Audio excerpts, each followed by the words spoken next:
Shalom. This is Reuben Ebrahimoff, the Haftorahman, and this week's haftara is a magnificent and exciting haftara. It is for the Parashat Be'ha'a'losecha. In Beha'alosecha, also this haftara is read for Chanukah, the first Shabbat in Chanukah.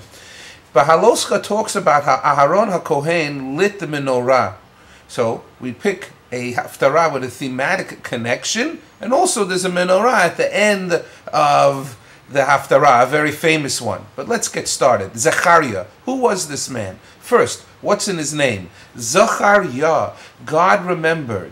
And that he is a man who lived in the exile when you had from the first temple the destruction. The Persian Empire now Darius permits the Jewish people to return back to the land of Israel and the city of Jerusalem to rebuild the temple. He is part of those people with Zerubbabel and many other men of the Anshe Knesset Hagdolah. He has this vision, and it comes in his book Zechariah, which is part of the Trei Asar. The Trei Asar is Aramaic for the 12 prophets. So he comes from the book of the Trei Asar. And what he's saying is as follows. Rani v'simchi. Watch this, everybody. He's leading back everybody to the land of Israel.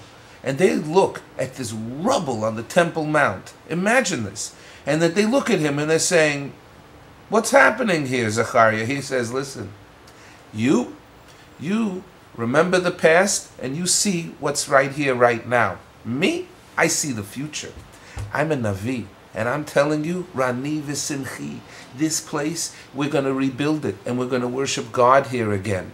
And then he says that all the Jewish people will even be escorted back with more people, that there will be this ingathering to the city of Jerusalem. More and more people are going to return.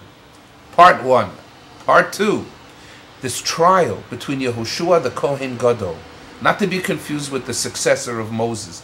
And Yehoshua Kohen Gadol is on trial. And it actually mentions there's an angel of God, the Satan, and him, and Zechariah is watching this. And they say, listen, what did you do to establish continuity? What did you do as far as your children go? You didn't bring up your children correctly. They did not marry. Well, you have to change your children. You didn't do what you were supposed to do. So he's on trial. It turns out in a measure of mercy, they decree, you know what? Everybody's allowed another chance in life. And they give this man another chance. And figuratively, he changes his clothing from the old clothes to put on the new clothes. And that he gets to be, going forward, the Kohen Gadol in this vision of Zechariah. The next part and the final part is actually the menorah part. And that is that he's in this meditative trance having a prophecy and he's groggy and the angel comes to him and he says, what do you see, Zechariah? He goes, I'm not really sure, but he says to him, listen, this is a menorah with seven branches. And now this menorah has feeding into it 2 olive trees, and the oil comes from the olive trees and pours into the little trays or little couplets where the oil burns in the menorah. And this is the vision that the menorah is going to be lit, eternally lit, in the future, in the holy temple, where we're going to worship God.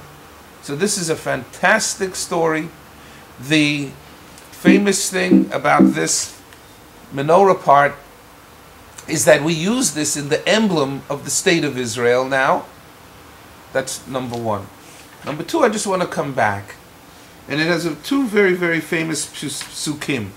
One, it says that when they rebuild the temple, it says, Al even achas shiva einayim. On one stone, there's going to be 7 eyeballs.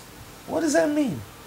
So one of the things that it means is that you have on each on the foundation stone of the temple, it has 6 sides, and then godliness has another dimension, the 7th eye, so to speak.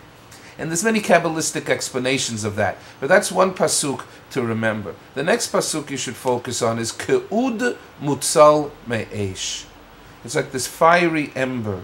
When God expressed his anger at the Jewish people, He did not pulverize and wipe us out. He left a little twig burning from us, like this little ember. And from this, it gave back the opportunity for us to do teshuvah, repent, and rebuild the nation and come back to life. So it's always important to keep this in mind. We should always try to keep our cool. But even when we don't keep our cool, it's always good to do the implementation of whatever energy you're putting out there, not with both hands, with one hand. Because this way, the other person feels that you're willing to take them back, they can come back, they can reconnect with you. So, cutting off completely is not something we do. This way, it always leaves it open for reparation, repairing and moving forward. Shabbat Shalom, enjoy the Haftorah. Oh yes, and one last thing.